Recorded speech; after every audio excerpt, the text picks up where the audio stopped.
Welcome to Puro Politics, the political podcast of the San Antonio Express-News. My name is Gilbert Garcia, Metro columnist, and I'm joined by City Hall reporter Joshua Fechter, Brian Chasnoff, reporter. And we're very fortunate today to be joined by a special guest, former Secretary of Housing and Urban Development, former San Antonio Mayor, and current Connect SA Tri-Chair, Henry Cisneros. Thank you so much. Gentlemen, glad to be with you. And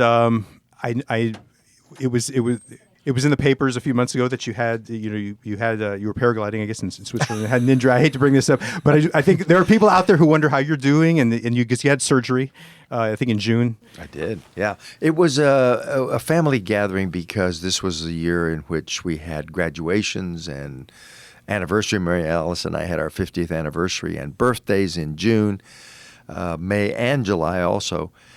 So my daughter said at Christmas time, we want to go somewhere as a family. We've done that before, right. But they wanted to go somewhere different because it was such a big year. So it ended up being Switzerland, where they wanted to go with this group called Backroads that does hiking and biking and such. Well, one day as we were out hiking, we saw these paragliders, and the grandkids said, "Would you take us?" I said, Sure, we'll go. So we go up 7,000 feet on a gondola to where the paragliders launch.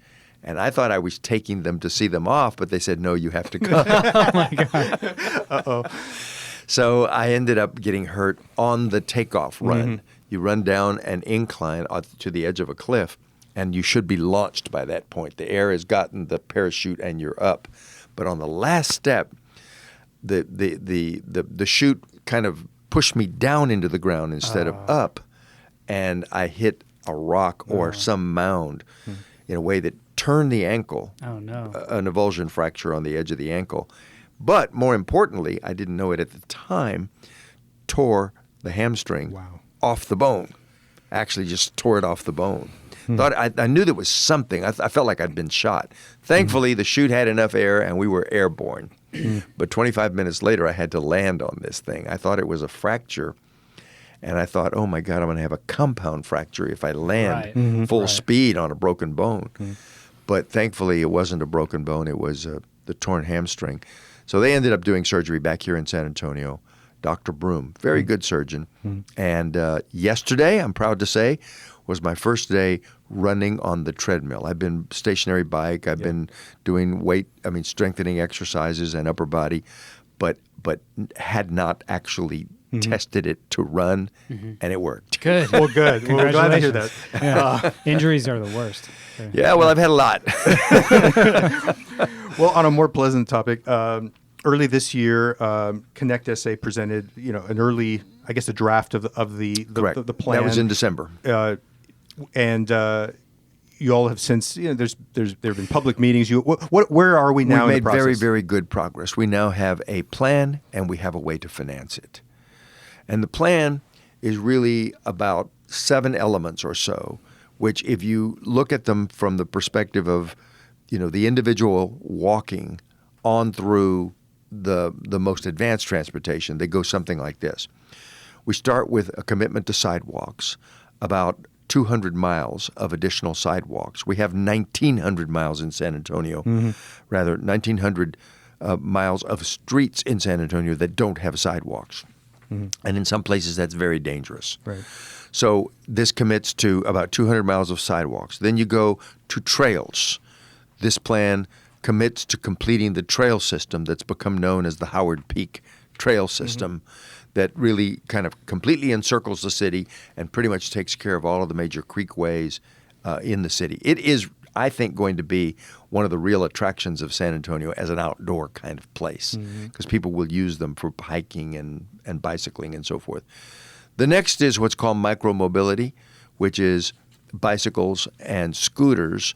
And this plan calls for about 40 miles of curb-protected roadway for bicycles and scooters, pathways. Not just a white stripe in the road and say, good luck against the cars. This actually separates the traffic, right? So then we go from there to the next element, which is people in cars, and that would be commitment to major improvements in the city's arterial and roadway system. So major advances on the city plan for streets, city streets and arterials. And then the next step is the expressways, people in cars on the freeways. And there's a $3.8 billion commitment pending from, when I say pending, I mean scheduled. It's already approved, ready to be spent, and being spent on improving things like the big interchanges at IH-10 and 1604, Right. increasing 1604 to 10 lanes on the northern stretch between 281 and 10, improving IH-35 so we're not mixing cars and 18-wheelers on IH-35 by Schertz and Cibolo and out toward Austin. And then the next piece of the plan begins to look at what we're calling Better Bus, which is a major commitment to more frequency in buses near people, and also putting buses in immediate reach of more people. Like 70% of the city would be within a 10-minute walk of a bus route. And then the final element of this plan, and the really kind of newest piece of technology, is what's called ART, Advanced Rapid Transit, and it looks at dedicated roadways, rubber-tired buses, but multiple cars that you can pay for in advance. So you take your mobile device, enter in the front or the back of the bus with stations at key points, and begin to put in major lines, one that runs north-south roughly from Brook City Base up through the Roosevelt area and into Southtown, through the downtown, out San Pedro to the north to 281 and 1604, Stone Oak. And then another one that runs east-west. And then in due course, about 6 of these lines across the city. The plan is broken into 3 time periods, what we can do between 2020 and 2025, 5-year period. Then another 5-year period, 2025 to 2030, and then another 10-year period from 2030 out to 2040. So that's the time frame over which all of this plays out. I remember when you talked about the plan with the editorial board earlier this year, you were talking about you all had kind of self-constrained yourselves as far as saying that we're not going to have rail or toll roads because Correct. these are things that the public had kind of expressed. The public has spoken numerous times. We've had 3 experiences with rail, one of which was defeated outright, Right. and another occasion the streetcars Yeah. had to be pulled off the ballot before it could be voted on. So there have been numerous cuts at this, and the city has, and frankly, sometimes it's better to be lucky than smart, in the sense that we missed the fashionable period of cities building rail. Do you think that period has passed, that cities are kind of moving in a new direction with technology? 2 things. One, yes, cities are moving in a new direction of technology. But beyond that, more and more cities are saying if we had to do it again, we wouldn't have done rail. And particularly cities in the south and southwest where the densities are not such that you can assure that there's going to be density, as in New York or Chicago, on every part of that route. So if you have a city like San Antonio where, people are a long way from where the rail would be, you just don't get the ridership. Do you think that vindicates the streetcar opponents? Probably for San Antonio. For Yeah. San Antonio. Yeah. I'm not afraid to say that because, I think there were other reasons maybe why people opposed it, but I think there are good reasons to say the technology has advanced and now we can do electronic, even autonomous, rubber-tired buses that run on dedicated routes. Therefore, you get most of the advantages of rail because they can run on dedicated routes. They're not subject to traffic delays. And because it costs 1/3 to 40% of the cost of rail, you buy more rolling stock, and it means you can tell people legitimately if you miss one, there's another one coming in 10 minutes because they're going to run constantly on those routes. And by the way, that is the reason why most white-collar people don't ride buses, because they don't like sitting out in the sun at a bus stop for 30 minutes, right? But if you can get this where there are nice stations and they come through on a continuous basis, then you're going to get a different kind of ridership. I was just going to ask, is this going to require or necessitate a reduction of traffic lanes to create these? In those places where the dedicated lanes would be, the answer is probably yes, because you can't buy more right-of-way and you can't go right up against the buildings, right? On the narrow parts of San Pedro, for example, from Ashby, San Antonio College to, let us say, past Hildebrand and that area, you end up having to use other kind of. So it's important then to make sure that people do transition, that you have enough people transitioning from cars to bus in order to Well, make I this think work. there's going to be enough people transitioning when you consider we're going to have another 1 million people in our metropolitan area. And you can bet that, well, it's mathematically predictable. If you add 1 million people and don't add to the roadways enough, the traffic will become more congested. Our goal with this plan is to hold congestion to about the level that it is today. I don't think it's legitimate to make a promise that we're going to reduce congestion, but we can make a promise we're going to take the edge off the worst of what congestion would be. A lot of San Antonians think they have congestion now. I lived in Los Angeles. I've been in Houston in rush hour. I've been in Washington in rush hour. That's congestion. In Los Angeles, it got so bad, I was president of Univision and lived there, that I was used to in San Antonio saying, well, you can have a breakfast meeting and then 2 appointments at people's offices between lunch and then a lunch meeting and then do the same thing in the afternoon.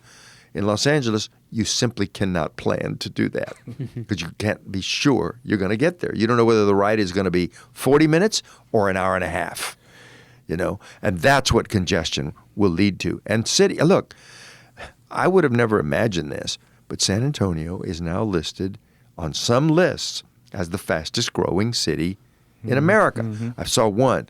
Others have us number 3, pretty much usually now in the top 5. So for better or worse, there's nothing that's going to stop that growth on the horizon, and therefore we have to plan our systems to accommodate the reality of it. You mentioned available funding that is emerged. Are there's some new developments? Well, I'm telling you that what I said was we have a plan and we have a way to pay for it. And we now have come up with a series of measures that will get us to the $1.3 billion that it is going to take to do the first 5 years of this. And then some of those measures will continue in place so that it covers a good portion of the next 5 years and then the next 10 years. Let me describe what I mean. I suspect that during 2020, and it could be May, but more likely it's going to be November of 2020, we're going to go and ask the public for a series of measures, some of which do raise new revenues, but others of which transfer present allocations being used for another purpose to transit, to transportation, okay?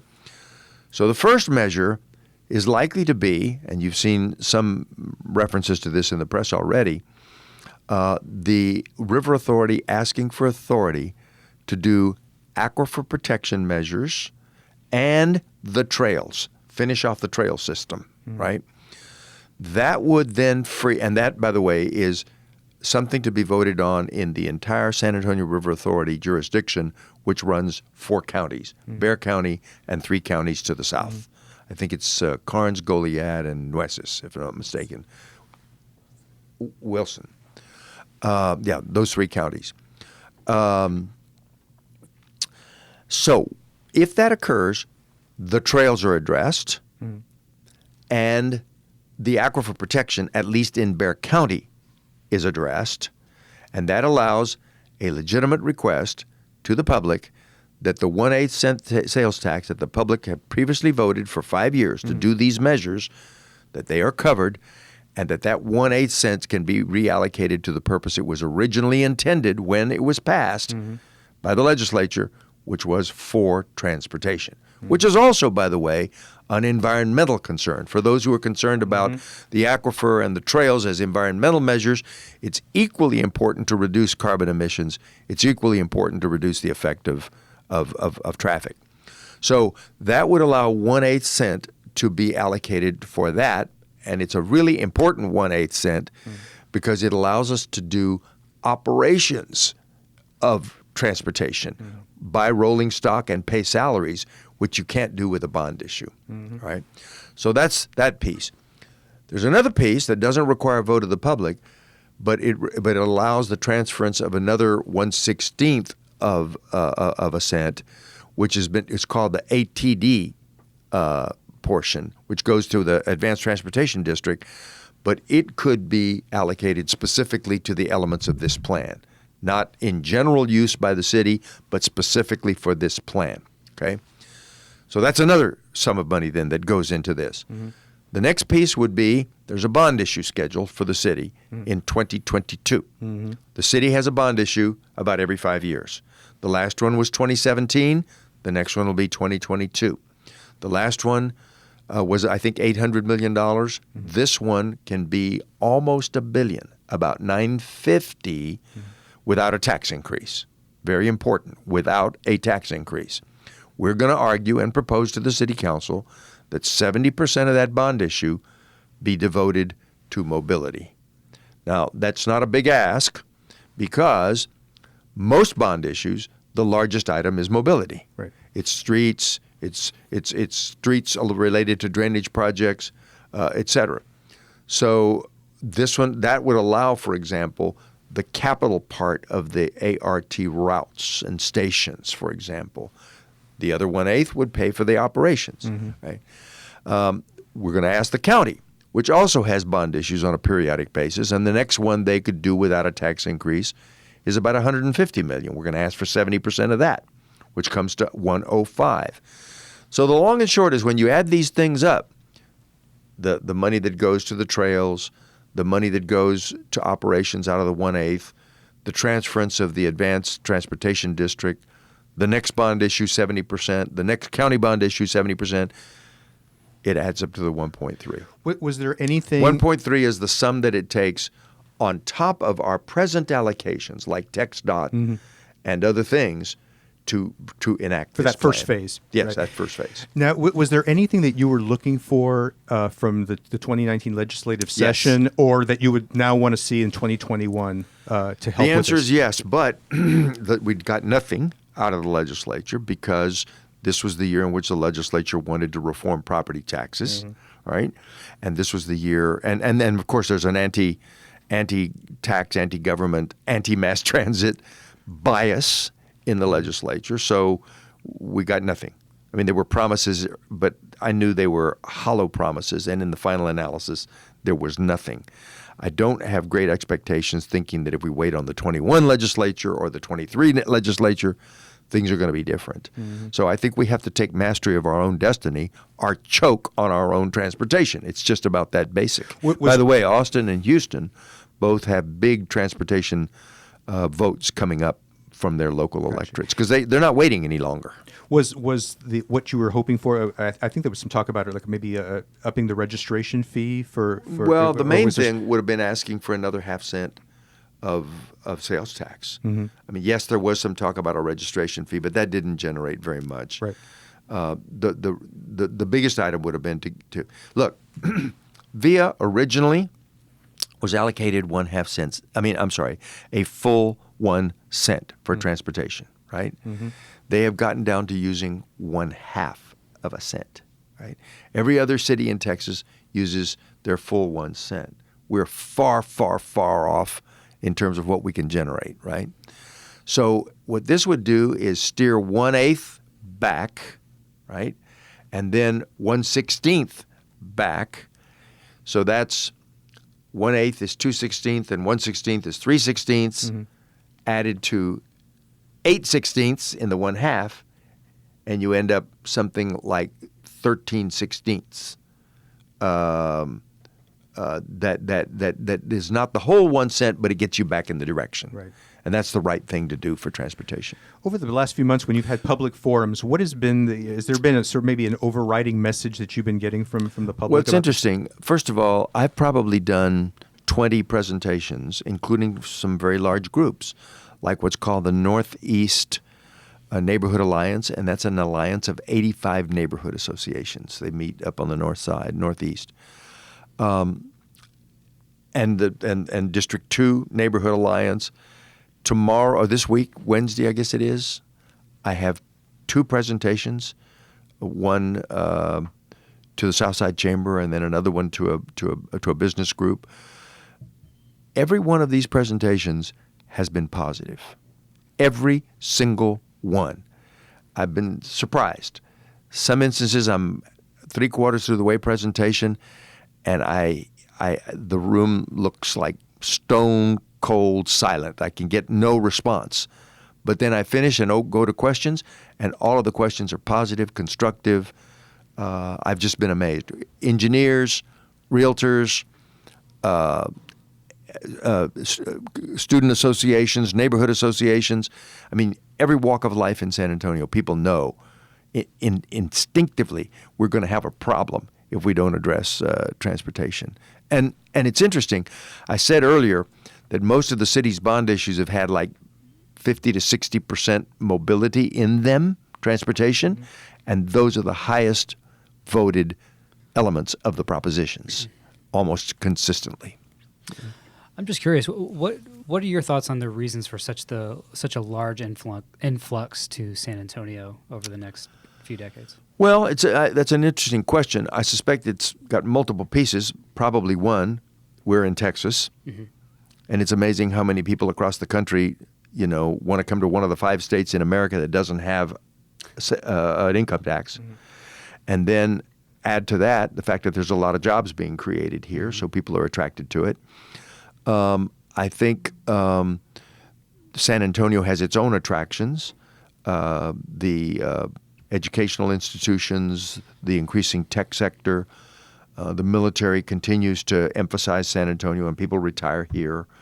So there's a lot of elements to that growth. I never thought I would see it, when I was mayor 30 years ago, that we would be in the top rank consistently of fastest growing places in the country.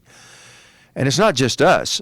I mean, New Braunfels, just to our north, is the fastest growing city in America of its size. And San Marcos, beyond that, is the fastest growing city in the country of its size and their surrounding counties. And then, of course, Austin is everybody's definition of like the city in America you would go to today, right? Well, and along those lines, over the years, we've heard a lot of talk about different ways of connecting San Antonio to Austin. Well, we've got some thoughts in here, and one of the things that, frankly, this is the first time I talk about it, but we're doing the behind the scenes work on it now, in part because it comes up in every one of these community meetings that we have. How are we going to connect San Antonio and Austin? Frankly, I've worked for 20 years trying to do rail between Austin and San Antonio. It's not going to happen on the existing rail because the existing rail is a mix of freight and passengers, which is a dangerous mix, and the freight lines are not ready to relinquish their rights to use it unimpeded. So that Lone Star Rail, I think, is not, like an eminent proposition. I think what we could do is use a small amount of money. It's a relatively small amount of money in this overall plan, and put together a at the beginnings a bus, later a bus rapid transit, right, vehicle that leaves San Antonio at a minimum every hour downtown and goes to downtown Austin, and then returns. Now we have conversations underway now with Austin Capital Metro as to whether they would want to participate in that. But even if they say no, we can solicit their cooperation in letting us bring passengers back. We need their permission to do that. But I think that would be a really, really big plus, given that we now have this large tech group in the downtown, thanks to Tech Block and Geekdom and so forth. And students from UTSA could connect into the system and connect to UT Austin, take courses in both places. That would be a real plus. We have the state capitol, of course, which attracts people when it's in session, and state business. So I think there's a real case to be made, and we're still exploring whether the best way to do it is via vehicles or subcontract those out. But I think a line that recognizes We are now one large metro of 4 million people, and it is in our interest to be connected downtown to downtown. And in due course, that could be more than downtowns. I mean, it could be airports, it could be universities connected, it could be any number of potential connections. Austin just landed the Army Futures Command. We, of course, have the big Fort Sam Houston complex and other military complexes here. So there's just a lot of reasons why we ought to be connected more conveniently. And let me tell you, I go back and forth to Austin all the time. And it is, frankly, a dangerous ride. I usually ask someone to drive because I'm trying to think about what I'm going to do there, what speech I'm going to make or group I'm going to present to, and thinking about that while you're straddled between two 18-wheelers on I-35, not the best way to survive.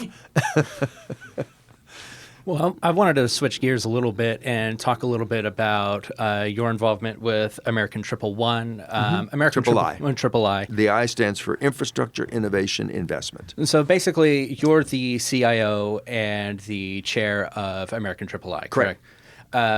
So, simultaneously, you're going to be serving as chair on Connect SA. You're currently one of 3 chairs. When it comes to American Triple I, we should explain to listeners what it is. It's basically an investment firm or an investment apparatus where y'all take private capital from folks and plug it into infrastructure projects. Correct.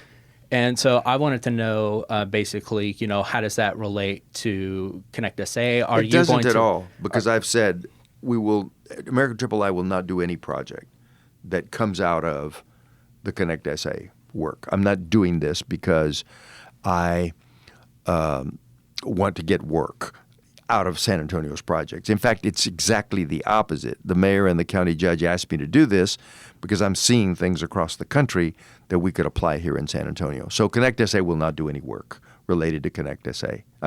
Triple I will not do any work. Triple I is now working on airport projects across the country. Our closest San Antonio work would be at Port SA, where we're working on what's called a SCIF, a secure building and an innovation center. We have metro transit work we may bid on in Los Angeles, etc. But I basically told my colleagues we're not going to do anything related because I can't sell this to people. Honestly, if I have one eye on, how might we get some of that work? We're just not going to do that work here. Are there going to be any kind of sort of like conflict of interest provisions or anything in place? No, because there's no. I mean, the conflict would come in when you bid on a project or when you opt to apply for a project or something, and we're not going to do that. Yeah. Yeah, before we let you go, I mean, you talked about taking this before the voters, and when I guess I would want to get your thoughts on, given the growth that we're looking at. I mean, what would be the cost to the city 20 years down the line, 25 years down the line, if we took no action? Well, I don't know. I've never seen a number that quantifies it in dollar terms, but I've seen the quantification in terms of hours spent in traffic. And some of the projections show like 2, 3, 4 times the amount of time spent in traffic. I saw one estimate that had 900% increase in congestion, right? So it can be very, very bad. I've seen enough cities across the country. San Antonio's been fortunate. We have more linear miles of freeway than any other city in America but for Los Angeles. So we were lucky to have, Texas roads being built. But even that is not enough to stay ahead of the kind of growth that is occurring. And let me tell you, when you have really massive traffic congestion, it becomes an element of your life. Nothing can be planned in the same way. Not a trip to take your kids to school, not a trip to work, not an emergency matter. because traffic is that big a consideration. Bad for business too. Very bad for business. Productivity declines. The United States spends millions of hours of lost productivity in traffic congestion in America. And San Antonio is headed down that road if we don't act. Luckily, the people of San Antonio have been very foresighted and have always supported transportation initiatives, Secretary Cisneros, thank you so much for joining us, and we're looking forward to see what developments come along with the. Thank you. I look forward to explaining it in more specificity.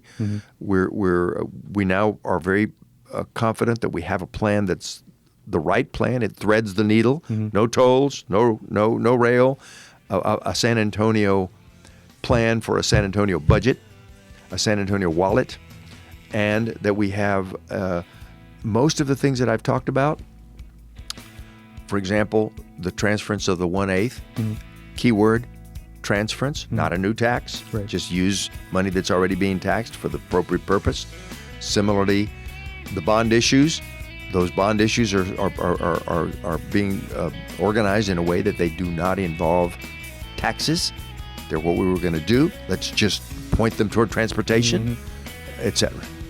Well, thank you very much. We really appreciate you joining us, and for everybody listening in, we'll be back next week. Take care.